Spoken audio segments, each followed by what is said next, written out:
दक्षिण सोलापूर तालुक्यातील मौजे इंगळगी येथील हृदयद्रावक घटना घडली आहे।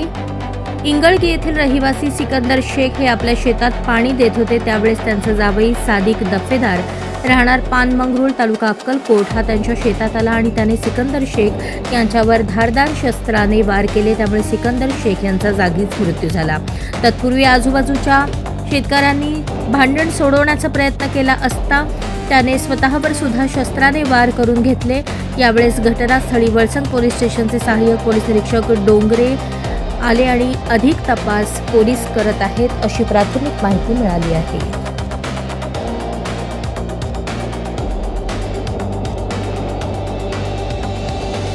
अशाच नवनवीन अपडेटसाठी जनता राज्य न्यूज चॅनलला सबस्क्राईब करा, लाईक करा आणि शेअर करायला विसरू नका।